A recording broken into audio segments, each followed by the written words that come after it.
Welcome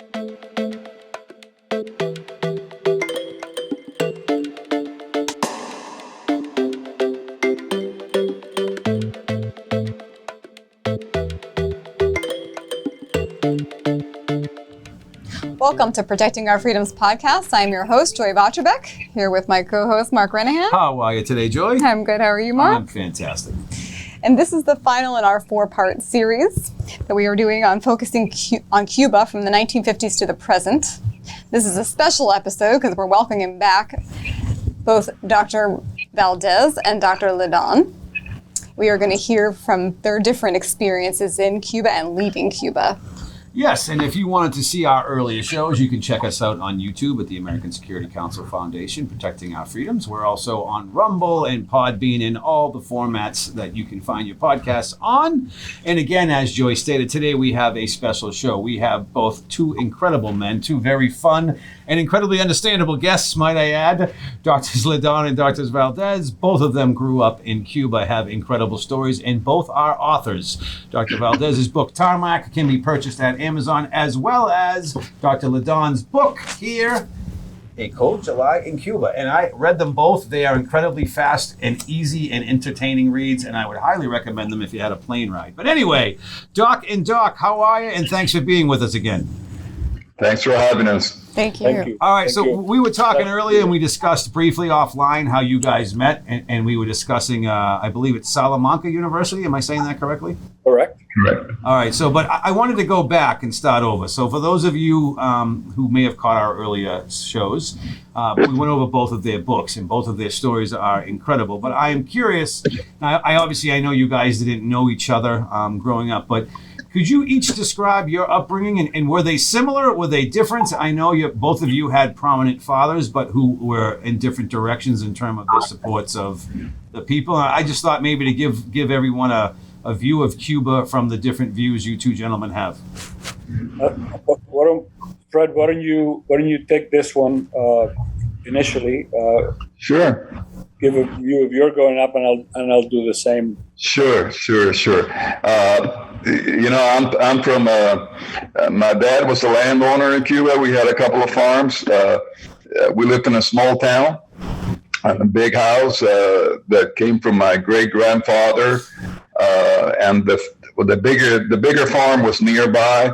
So it was pretty much in many ways in the 50s. No different than a small town in USA. It could have been a small town in Oklahoma or Kansas, where life was safe and life was fine, and everybody knew everybody, and my family was well known in town from my grandfather on down. I grew up pretty much riding my bicycle around town, adventures and so on.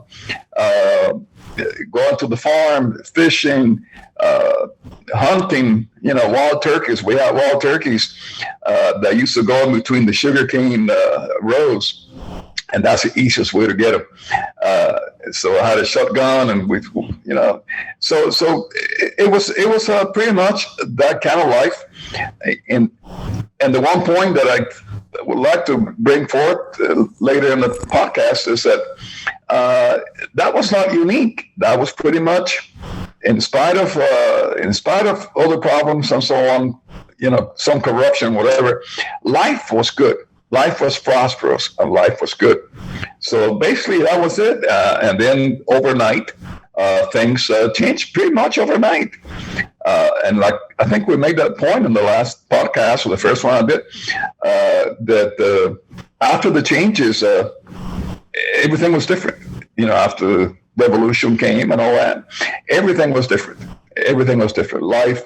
You had to grow up fast. Life changed. You couldn't talk. You didn't feel free. So and I heard the same things back then. This will not last. Don't worry. Just a matter of 2 or 3 months. This will be over. And that was, of course, 65 or so, whatever, years ago. So basically, that was it. And the way I came here, maybe I can, I'll let you go, give them a little bio on how you got here, or whatever. Yeah, my upbringing was a little different than Fred because I lived in the capital. I lived in a big city. But if I have to describe growing up in Cuba, there's a big chasm between what it was before the revolution and after. Of course, in my case, there was a big convulsion within my family because of my father being captured by Batista's government. But growing up, even though Havana was the capital and it was sort of the center of culture and university life and so on in Cuba, it was a placid, calm, very very comfortable life. I remember, having my mom at home. We had a cook and I had a nanny, and it was going to birthday parties on the weekend. We would go to the beach or go to the yacht club, for dinner. My grandfather would pick me up and take me to a Spanish restaurant. Which my grandfather was a Spaniard. And then contrast that with all of a sudden my parents have to go in exile. We were sent to a province with my grandmother for the time that they were in exile in Europe, and that life was, it was, we were obviously out of sorts. We were not at home. We wanted to get back to Havana, to our friends, and to our normal life. And then my real experiences began after the revolution, because at the time of the revolution, I was really only 6 years old, 5 years old. So it's from 1960 or 1959 to the time I left, 67, that I remember things very vividly. And then life was very different than what it had been before. Well, despite like some small changes, of course, and whatever, would you say that, I know both of you have children, would you say that your children's upbringing here in the U.S., yours was very similar prior to the events in Cuba? I mean, it was you as a kid, you didn't know any Absolutely. different than you hunting turkeys and hanging out in Havana. So would you say that's a fair assessment? I agree. Absolutely. Yeah, pretty much the same. And Havana was Havana. I think I said that last time. Some of my best memories are going to Havana. I love going to Havana. My dad took me to one of the baseball games, the pro games. Havana had, I think you mentioned that in the last podcast, had 3 professional baseball teams. Marianao, which was like a working class type team. Almendares, which is a huge team. And Habana, which is my favorite team. And there was another pro team in Las Villas province, where I'm from, Cienfuegos. So one of my vivid memories was my dad taking me to Havana, staying at the Grand Plaza Hotel, which is a hotel like, from the 50s with the brass handles on the stairs. And I mean, this is one of those things you see in movies. And then, of course, the next day, listening to the buses. San Juan was a small town. There were no local buses. It was a very small town.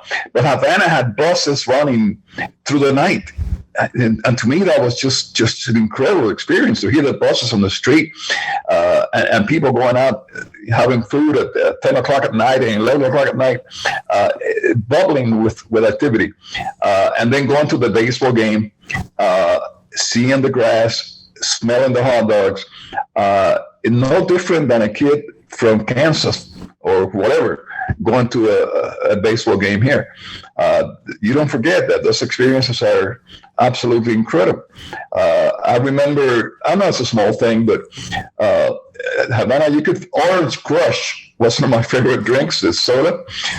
But Havana, they had a bottle that had a white mouth, and it was only found in Havana. You didn't see that soda in the rest of the island. And that was one of my things, going to a Chinese restaurant called Canton, which I loved. And they knew my father, and we would go there, order fried rice. So, all that world caved in. All that world was broken in a flash. Basically. I think we talked about that on the last podcast, about the first 2 with both of you. And then you said the middle class left and the elites were leaving. Yeah. The exile, mostly the first wave, was the people that had to leave, life or death.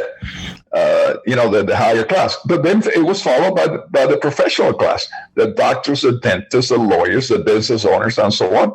And then the lower middle class. And, one of the stories that's really impacting, and I think it's understandable because it's a story of all the exiles in the world. I mean, there's similar stories across the board.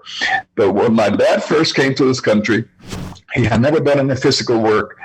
The first thing he did actually was he was picked up in a truck picking up tomatoes at a farm in Homestead, in the South here, and have crops and stuff like that. And he did what he had to do. But after that, he was washing dishes at the Columbus Hotel downtown Miami. And one day he came home and he was really bothered. And my mom said, "What's the matter with you?" And he said, "I saw a man washing dishes next to me. He looked familiar. I approached him, and he was one of the top heart surgeons in Cuba that had treated his father.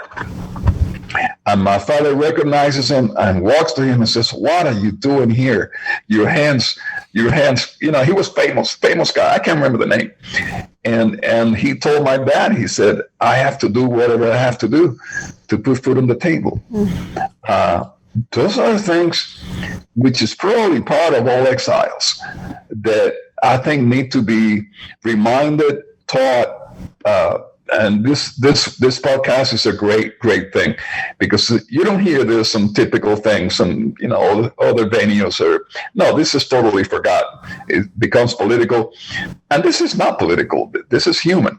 It's a human condition. It's a human story, and that's what I think what you guys do is a fantastic job doing this type of podcast. Well, I can tell you that my own opinion on Cuba has evolved incredibly since this has started. I've actually looked into a lot about it, and it's a fascinating country that I think a lot of people don't know what happened there or what's happening there now that has, that made Joy and I think, we need to look into this and get some interesting people on the show. So we're super glad to have gentlemen like you who are willing to talk about it. I know some people may not want to share their experiences, but both of your stories are just so, to me, surreal that I think of myself as a child, and I grew up quite well. My parents took incredible care of their children, and I can't even imagine if I was snatched away from my, hockey games and playing with my friends and stuff, and told, you got to go here. It just must have been, and to overcome that, might I add, and become doctors and authors it adds to the incredibleness of the story.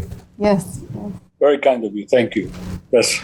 So we wanted to switch up a tad bit, and Joy's going to have some questions. But yesterday on part 3, we had with us an incredible guest. He's a retired special agent, Jim Goldman, and he was a former ICE director in Miami, and he had led the Alien Gonzalez raid. Now, we have all talked about this a few times offline. We haven't talked about it much online. A little bit, I think. Yeah, a little bit. But Joy had a couple of quick questions she wanted to throw at you. Of course, we're hard-hitting journalists here, gentlemen, so, but I'm kidding. But anyway. Well, we spoke to, am I losing my audio here? No, you're there.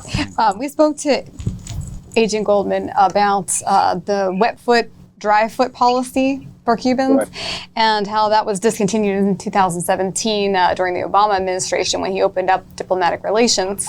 And then, of course, the Trump administration closed it.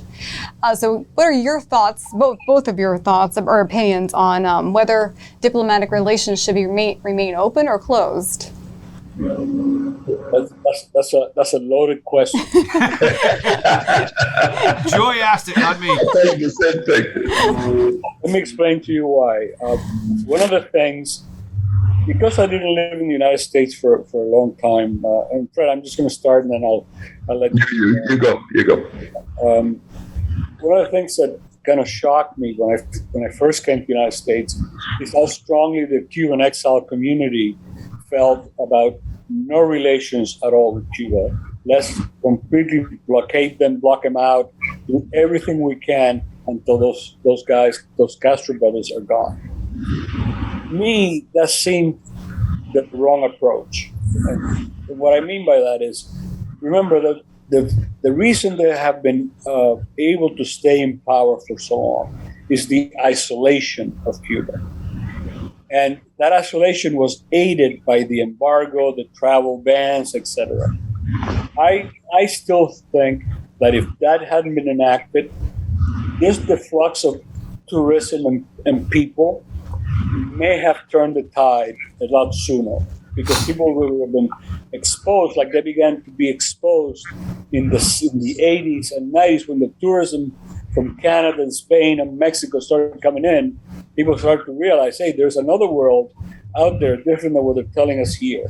So even though I understand the reason for not wanting it, I think it was misguided. However, now that it's been in place for that long, now that they have skirted all those blockade restrictions, now that they have been able to buy and spend most of Cuba's money in weapons instead of food and medicine for the people, I think now is not the time to take the foot off the gas.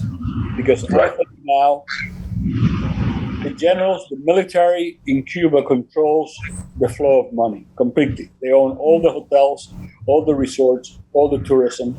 They have nothing. They can't export revolution anymore. They can't export conflict, except to places like the United States, who are so naive, where people can talk socialism. But other than that, they can't export anything else. So now is the time to keep our foot on their neck until they choke, until Cuba's free of them. Yeah, I agree. It's the timing.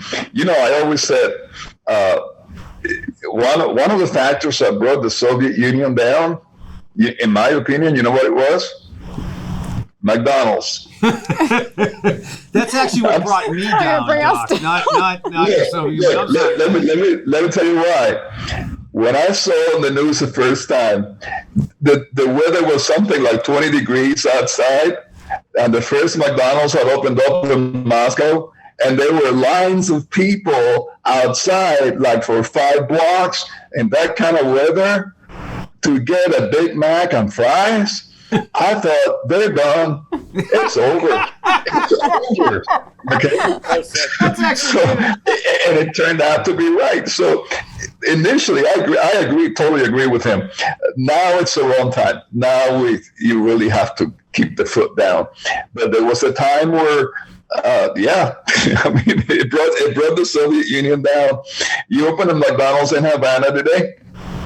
It's the point that we talked about offline before.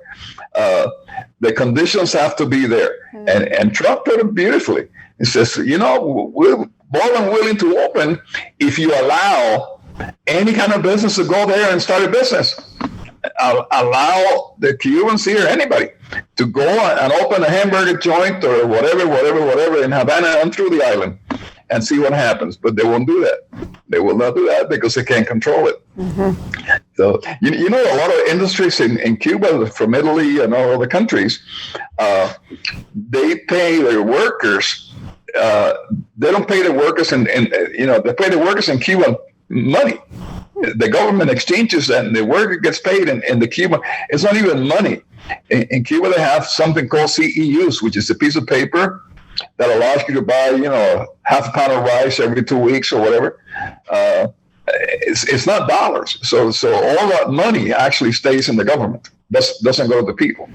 So if conditions are met the right way, I think it's but I think the bubble is going to burst. This time, I really think the bubble is getting ready to burst. Well, I'm thinking too, now that you say that the McDonald's in the Russia kind of whatever, and I have the back of your book to here, Dr. Fred, where you were on Miami Vice, which makes me think to myself, right now down in Cuba, and I don't know if you even know the answer because I didn't think of this. What's TV like there? Like I know, they were protesting about internet restrictions, but if I'm a Cuban, and just for people out there who may not know, and I don't even know if you guys know at the moment, but what are my television options? Do I have cable? Do I have what do they have there? Do you know? They have government TV. That's it. That's it. So they're not going to get to see you in Miami Vice. No. Soviet style government TV. Let me contrast that. according to the UN, not my saying, because one thing that I told you last time, I like to avoid, because we fall into the temptation of idealizing the past, and that's normal, that's natural. My grandmother's cookies were the best ever, and nobody makes them like her. That kind of thing. I don't want to fall into that, so I rely on the United Nations statistics in Cuba in 1958. I have them all. And I forget exactly the number, but radio stations, talk about media, there were 120 some private radio stations in Cuba in 1958. All right? TV was like American TV. They had shows that rivaled American shows. They had, and I was there one time. They had a show in CMQ, which is the biggest, had studios in Havana that could rival anything here, CBS, NBC, whatever, because it was sold from here. Okay, and they had a show, a circus. And Gali Fofo Miliki, the whole island watched the circus show on TV, and they had guests. So my parents took me for my birthday. It's all I wanted, and they took me to Havana this one time, and I was on the show. I came on TV, and where are you from? I'm from San Juan de los Lleras, and I sat in the studio and watched the show. It was entertainment. Don't take my word. Look at the stats. Look at the number of singers, the number of people doing TV. We had a guy called Manolo Ortega who did the news 8 o'clock every night. And the news was sponsored by Atuey beer. Atuey was, by the way, Cuba had three famous beer brands in 58. Okay.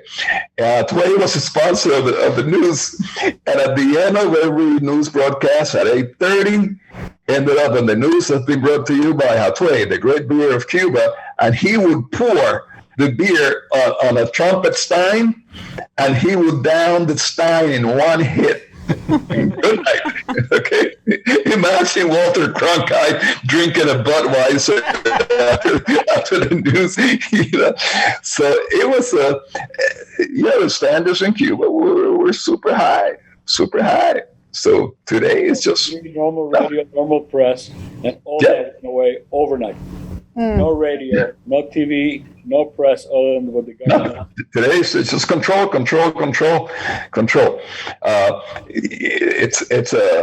It's Soviet style. They live in the dinosaur era. It's a Soviet style, And in Batista, even on the worst times with Batista, there were newspapers that had an opposing view.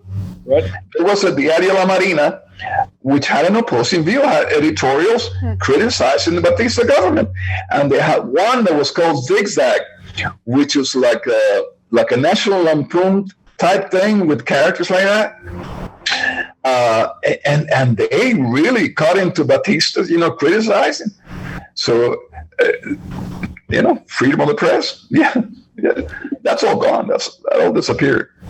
What is from both of you guys' opinion? I'm assuming, I know you guys speak to a lot of people in the Cuban community. Would you say that there are more people in favor of the embargo, like you guys said, like at this point, let's keep the pressure on and end this?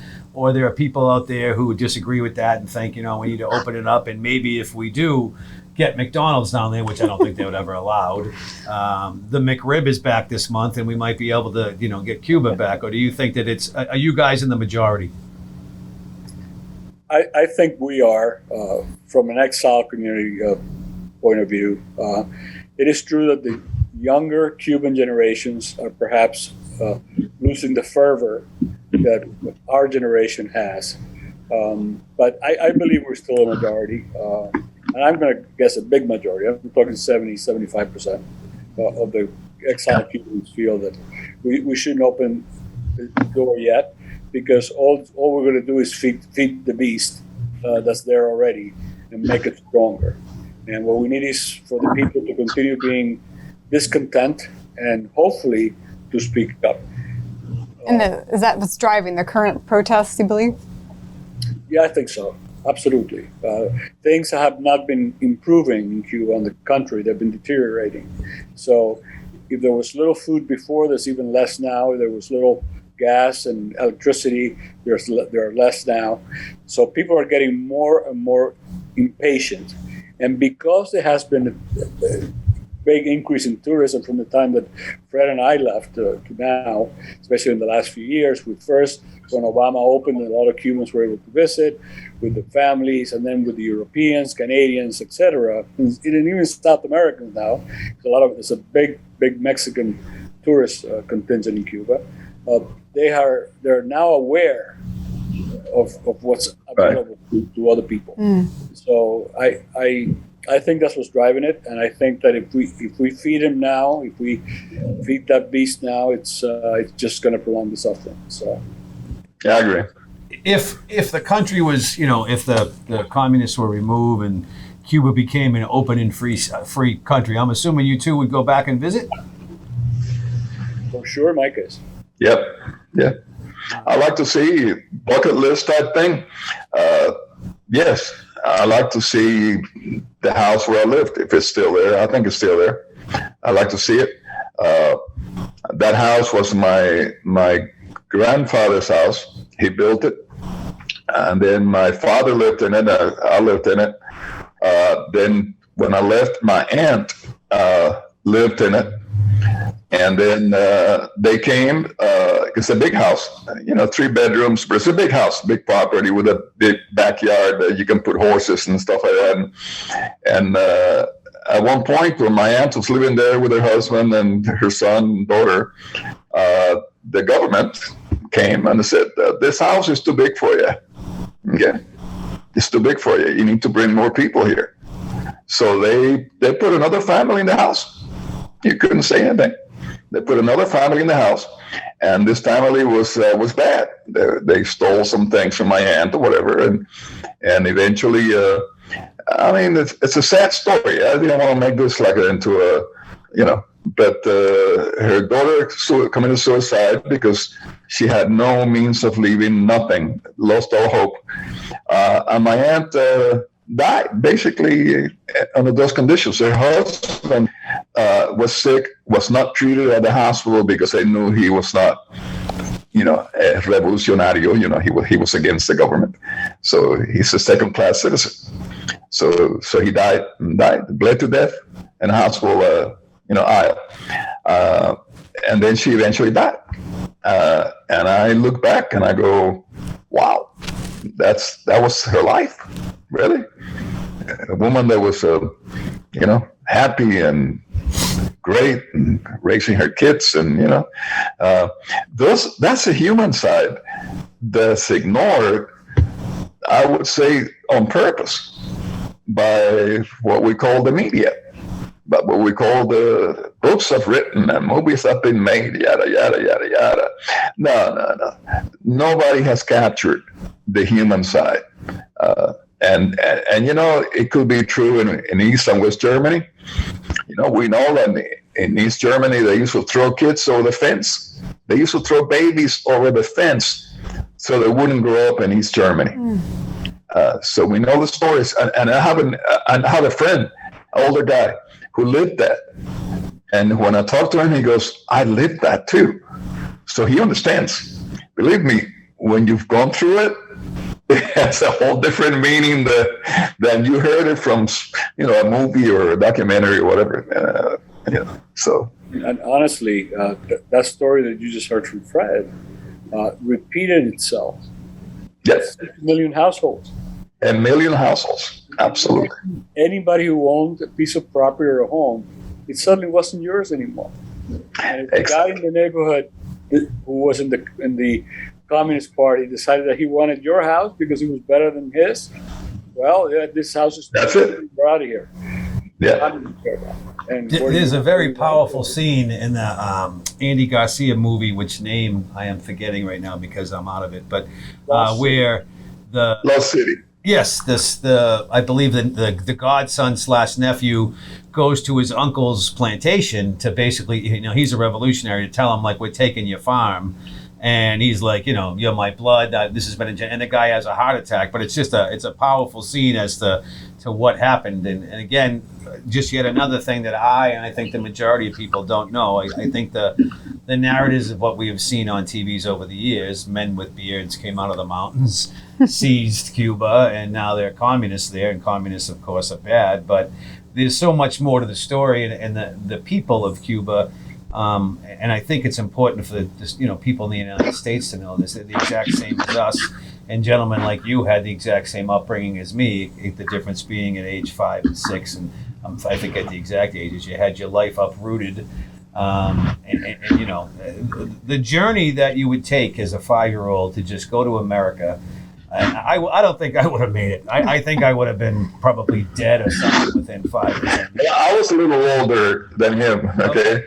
I'm a little older. I left older. I left when I was 12. So Oh, you were 12. Okay. Yeah, well, same thing then. I was 13 when I left, 1961. And it was one of the things, and that's a story it's in the book. We saw it, and my friends and I were conspiring to do something against Castro, and we were painting things on the walls and planning to go to the mountains, and who you got a gun, I got a gun, whatever, we can get a gun, that kind of thing. 13-year-old innocent, stupid kids, and we thought nobody knew in a small town. We thought nobody knew what we were planning until one night, a friend of a family came to our house at 9 o'clock at night. 9 o'clock at night in a small town is late. And he knocked on the door really hard and, startled. My dad was, what do you want? Because I need to talk to you. So the man told my father, I said, look, I need to tell you about your son. I said, what's going on? I said, well, your son is meeting with so and so and so. Everybody knows what they're doing. Everybody knows what they're trying to do. You need to get him out of here because either he's going to disappear or they're going to kill him. Okay, he's going to go to jail or they're going to kill him or whatever. And that night, my dad decided that I had to leave. So we started all the things through the church, like the Peter Pan program. We talked about that. The Methodist Church had something similar. So we worked it out and that. And I left a town that I used to play in, friends and all that, in the middle of the night, hiding in the seat of a car with a blanket on top of me to go to Havana to stay with my aunt for a while until the permit came in. That's the way I left my town. It's like out of a movie, and it's real. Okay, so things like that, you don't forget. And I think the older we get, you agree? I don't know. The older we get, the more it impacts your life, I think. And Dr. Ledon, I think you mentioned in the podcast you also had to make a plan to get out of Cuba. Yeah, no, absolutely. Just going back to what Fred was just talking about. Imagine that you live in your town here in the USA and you have a neighbor, for example, who's got a small farm at the end of the street and is growing avocados, and you have another fellow who's opened 3 or 4 stores in town and is now a successful store owner. And all of a sudden you walk in and there's, like in Fred's case, somebody at his father's farm saying, okay, this is no longer your farm. It now belongs to the people. Right. Or in my grandfather's case, they're showing up in their warehouse in Havana Harbor and saying, your warehouse that you and your partners built for the last 30 years of import-export from Spain is no longer a viable business. It belongs to the state now. And that was that. I think that's an important message for all of us, coming from both of you, as far as like what happens under socialism or communism, and call it, I guess. But you're the same. It happen goes overnight. So, and I got to tell you, my memories of growing up in Cuba are definitely divided into 2 sections. Like I said before in the podcast. Mm-hmm. One was, I'm young, my father is great, and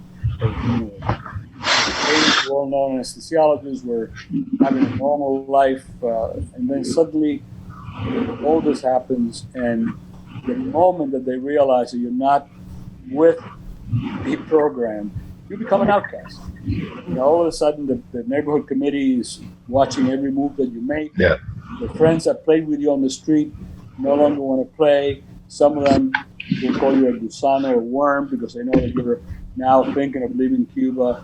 And the things that before we took for granted, like getting a Christmas present or buying food, became our daily obsession because there was no food in Cuba. So everything was through the black market. With your ration card, you got a couple of eggs a week, a pound of rice a month, or whatever the rations were, if they had them. And then through the black market, you would get everything else. And that was our life, And one of the things that shocked me tremendously, and I want to share this with you because I think this is very telling. I had outgrown a tricycle or whatever. I really wanted a bicycle. And bicycles in revolutionary Cuba were impossible to get. The only bicycles came from China. Yeah. They were very poorly made, and it was almost impossible to get a hold of. But that was my wish list for my parents for Christmas. I want a bike. This went on for 2 or 3 years. Obviously, nobody could find me a bike, not even my father with his connections. And on the weekends, after the revolution, one of the few things that we could still do that was kind of nice is we could rent a cabana for the day at the pool of the Riviera Hotel. And you spend the day by the pool, and they had a little bar, a little, concession where you could buy some things, which in Cuba at that time it was almost unheard of. It was great to go there. And sometimes we would invite our cousins if they were visiting Havana. And one day, I had a couple of my cousins, we must have been 10 or 11, and we went into the lobby of the hotel, which we're not supposed to. And then we saw this big staircase, and we went down the staircase, laughing and thinking, oh my God, we're so brave, we're not supposed to be here. And we went downstairs, and all of a sudden we saw all these people going into these double doors, and we looked inside. And imagine a kid that now for the last few years, when he's cognizant, sees complete empty store shelves, whether it's a grocery store or a department store. And when these doors opened, it was like looking at Macy's. It was shelves of goods, but most important, right in the front, on a raised platform, was a beautiful red Schwen Bible with a beautiful headlight in the front. And I went inside, and this guy just grabbed me and said, "What are you doing here? Get outside." So we left, and I said, Mom, you got to come and see this. You got to come and see this. What? So we go downstairs. Well, it turns out it's a foreigners-only store. Only people who are non-Cubans can go in there and buy. Right. Well, luckily for us, we had a lot of connections with foreigners. Symphony Orchestra, and my uncle. And that Christmas, that red bike was in my house. My mother gave them dollars, whatever they had to do to get that bike in my living room. And that was life in Cuba. It was first hoping that you don't get beat up by the guys who are calling you worms, finding food, sometimes buying in the black market and getting a 6-foot tapeworm like I did at age 11 because black market meat wasn't inspected and so on. And if we undercooked it a little bit, there we went. And then finding out that we had no medicine in Cuba to treat this tapeworm. And by that time, I'm 90 or I don't know. I was a really chubby kid when I got to 11.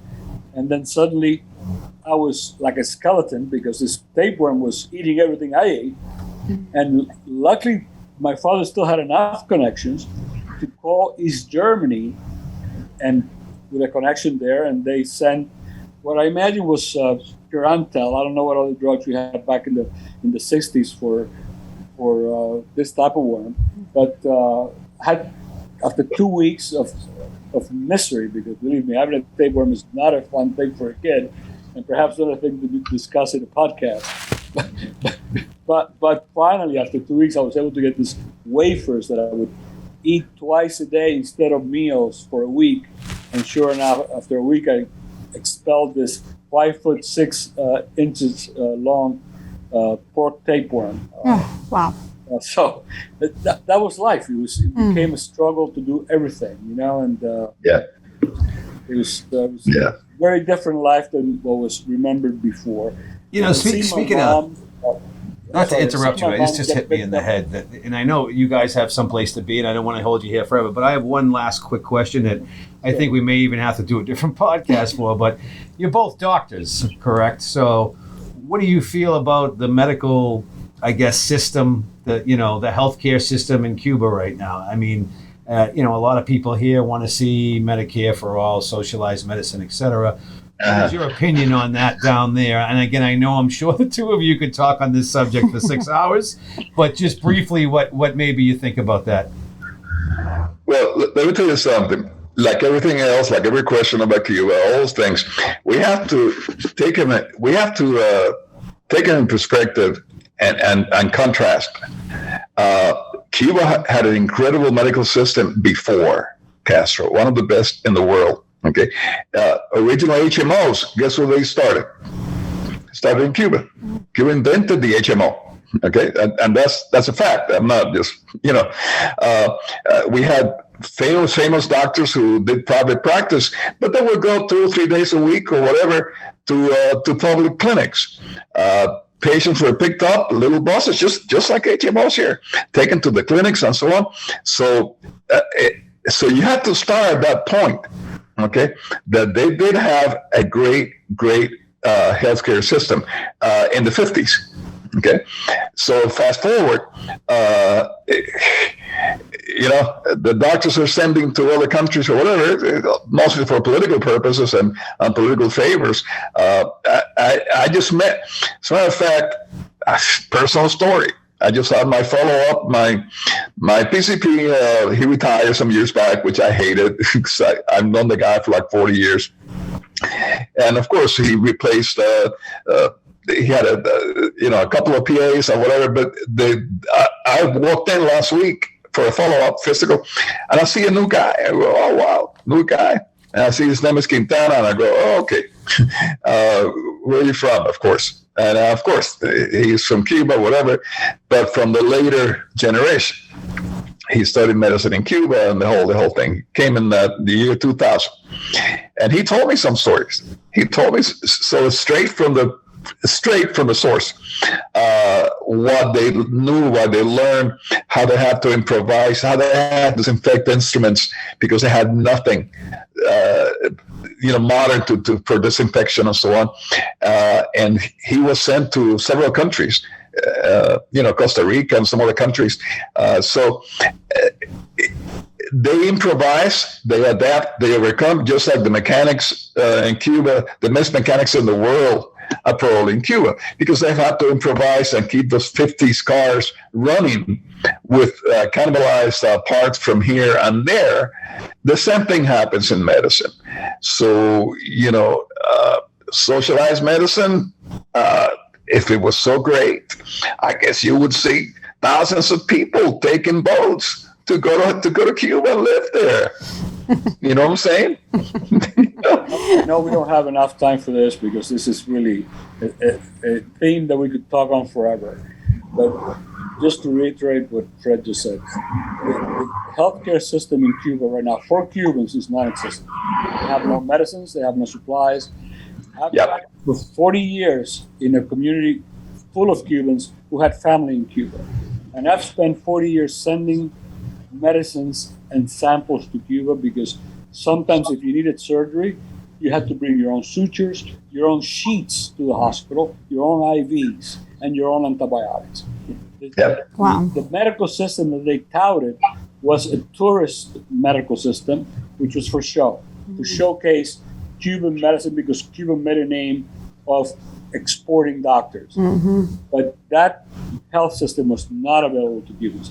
And because I was Canadian for many years and my father died in Canada, I have a lot to say about the Canadian system. So maybe in another podcast we can discuss. I was going to say, I was going to bring up Canada. I think we should have a podcast on the healthcare system. Yeah. All I will tell you is that my father, a professor of medicine at the University of Ottawa and at Dalhousie University in Nova Scotia, died because of the Canadian socialized medical system. While waiting for a cardiac catheterization, for at least a 6 to 12 week period that he had to wait after a positive stress test. I would have had, if he was a homeless person in Newark, New Jersey, presented to the emergency room when I was on call. The same thing. I would have had him catheterized the next morning. And here he was in Canada, waiting for 6 weeks to get catheterized. And of course, Christmas Eve, he dropped dead of a heart attack on his way to the operating room because he was on call. I'm sorry, doctor. So I have a lot to say about the Canadian. And I've heard similar stories from other people about the Canadian social healthcare system as well. Yeah. We may have to have a show on that. Yeah. But gentlemen, listen, we're coming to the end of our hour, and I know that both of you had places to be, and I know you want to go see your grandsons. I want to first thank you so much for coming on our small program here. You are incredible for doing so. And for everyone watching, again, Tarmac, Dr. Fred Valdes, it is an incredible story of his growing up in Cuba. And of course, don't forget Dr. Ray Ledon, A Cold July in Cuba, his story. They are both equally amazing, and something tells me you may see them or some of their friends back here to continue discussing Cuba. Gentlemen, again, I cannot thank you enough. And everyone, don't forget, you can subscribe to our podcasts on YouTube or Rumble. Of course, we're here on Facebook also. We're on all of the social media platforms as well as all of the podcasting formats. So once again, doctors, thank you. Enjoy. I'll let you take us out. Yes, thank you, doctors. I've very much important message to share with the people here so that people know what it's like living under communism. Not forget the freedoms we have here in America. That's right. I'm not losing my... It's been a pleasure, and thank you so much for having me. Thank you. And thank you to our listeners. And like Mark said, if you missed any of the episodes today or the first 3, you can go back to our website at www.ascf.us. Also subscribe to our channel on YouTube and Rumble by typing in American Security Council Foundation. Please join us again next time as we bring you the stories on protecting our freedoms. Bye-bye, everybody.